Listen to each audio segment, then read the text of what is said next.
আমার সাথে সাথে বলেন ফ্রি ফ্রি আল আকসা, ফ্রি ফ্রি আল আকসা। মুষ্টিবদ্ধ হাতকে উপরের দিকে করে আওয়াজ করে বলুন ফ্রি ফ্রি আল আকসা,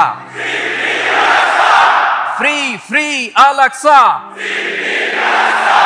ফ্রি ফ্রি আল আকসা। আল্লাহ তাআলা আমার মজলুম ফিলিস্তিনি ভাই বোনদেরকে হেফাজত করুক।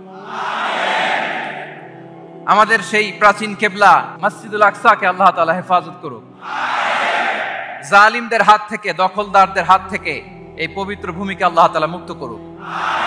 আওয়াজ করে সবাই পড়ুন আমিন। সুবহানাল্লাহ। আপনাদের সাউথ আফ্রিকা দেখে তো আমি অবাক। প্রাকৃতিক সৌন্দর্যের লীলাভূমি, পুরো দক্ষিণ আফ্রিকাটাই যেন একটা সাফারি পার্ক। আলহামদুলিল্লাহ, চমৎকার দেশ, চমৎকার, অসাধারণ। এই 3-4 দিনের অভিজ্ঞতা আমি যেটা দেখলাম, একটা চমৎকার ভূখণ্ডে আল্লাহ তাআলা আপনাদেরকে কবুল করেছেন। আমি জানতে পেরেছি যে এখানকার অধিকাংশ ভাইয়েরা ব্যবসায়ী। আলহামদুলিল্লাহ। ওয়া হাল্লাল্লাহুল বাইআ ওয়া হাররামার রিবা। আল্লাহ ব্যবসাকে হালাল করেছেন, সুদকে করেছেন হারাম। সুদের সাথে মুসলমানের কোনো সম্পর্ক নাই। সুদকে না বলুন, ব্যবসা করুন। ব্যবসায় বারাকা, ব্যবসায় বারাকা। রিজিকের 10 ভাগের 9 ভাগ আল্লাহ তাআলা ব্যবসার ভেতরে ঢুকিয়ে দিয়েছেন। পরিশ্রম করতে হবে, পরিশ্রমে লজ্জা নেই, লজ্জা অলসতায়, ঠিক কিনা বলেন? হাড় ভাঙা পরিশ্রম করুন, উপার্জন করুন, এতে বারাকা আছে। এই যে ব্যবসা করে আপনারা বাংলাদেশের টাকা পাঠাচ্ছেন, আমার দেশের অর্থনীতির চাকা সচল থাকছে আপনাদের পাঠানো টাকায়, আপনাদের রেমিটেন্সের টাকায়। You are the remittance fighter. আমরা পেয়েছি ফ্রিডম ফাইটার, আর আপনারা হচ্ছেন রেমিটেন্স ফাইটার। লিগ্যাল চ্যানেলে এই টাকাগুলো পাঠাবেন ইনশাআল্লাহ, বলেন, যাতে করে আমাদের প্রিয় মাতৃভূমি বাংলাদেশের অর্থনীতি আরো চাঙ্গা থাকে।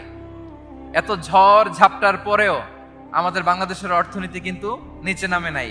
এর কারণ আপনারা ভালো থাকলে ভালো থাকবে বাংলাদেশ। আলহামদুলিল্লাহ পড়েন। আর হালাল মেনটেন করতে হবে ব্যবসায়। হারামের সাথে আমাদের কোনো সম্পর্ক, হারামকে আমরা না বলে দিব। আজকের এই নিজামিয়া কমপ্লেক্স থেকে আমরা হারামকে না বলবো। আওয়াজ করে বলেন নো। হারামের সাথে আমাদের কোনো সম্পর্ক নাই। হালাল, হালালে বারাকা। হালাল অল্প হইলেও এর মধ্যে বরকত ঢুকায় দিয়েছে কে? বিষ্ণু ইসা ইসলাম বলেন, যেই দেহ হারাম খেয়ে বড় হয় ওই দেহ আল্লাহর জান্নাতে যাবে না। লা ইয়াদখুলুল জান্নাতা জাসাদুন গুযিয়া বিল হারাম। হারাম খেয়ে বর্ধিষ্ণু দেহ আল্লাহর জান্নাতে ঢুকবে না। মক্কাতুল মুকাররমাতে এক লোক কাবা তাওয়াফ করতেছে আর ইয়া রব, ইয়া রব বলে আল্লাহর কাছে দোয়া করতেছে। সাহাবারা তো অবাক, এই লোকের দোয়া তো আজকে কবুল হয়ে যাবে, এ তো আজকের সব সওয়াব নিয়ে যাবে। বিষ্ণু ইসা ইসলাম বললেন, ওয়া মাতআমুহু হারাম। তার ইয়া রব, ইয়া রব আর চোখের পানি দেখে তোমরা অবাক হয়েছো, কিন্তু ও যা খায় এটা হারাম খায়। ও মাশরাবুহু হারাম, যা পান করে হারাম। মালবাসুহু হারাম, ওর গায়ের জামাটা হারাম। ও গুযিয়া বিল হারাম, খাবার দাবার সবই হারাম। ফাআন্না ইউস্তাজাবু লাহ, তার দোয়া কেমন করে কবুল হবে? জিহাদের ময়দানে যে সাহাবী সর্বপ্রথম তীর মেরেছেন তার নাম সাআদ ইবনে আবি ওয়াক্কাস রাদিয়াল্লাহু তাআলা। তিনি বিশ্বনবীকে বললেন, ইয়া রাসূলুল্লাহ উদু আল্লাহ আইয়াজআলানি মুস্তাজাবাদ দাওয়া। হে নবী, আপনি আমার জন্য দোয়া করেন আল্লাহ যেন আমাকে মুস্তাজাবুদ দাওয়া বানায়। মুস্তাজাবুদ দাওয়া মানে এমন ব্যক্তি যে ব্যক্তি দোয়া করতে দেরি কিন্তু সে দোয়া কবুল হতে দেরি হয়। বিশ্বনবী বললেন, ইয়া সাআদ, তোমার মুস্তাজাবুদ দাওয়া হওয়ার বড় শখ। আতিব মাতআমাক, যেটা খাবা হালাল খেও। তাকুন মুস্তাজাবুদ দাওয়া, যেটা খাবে হালাল খেও, হালাল খেলেই তুমি মুস্তাজাবুদ দাওয়া।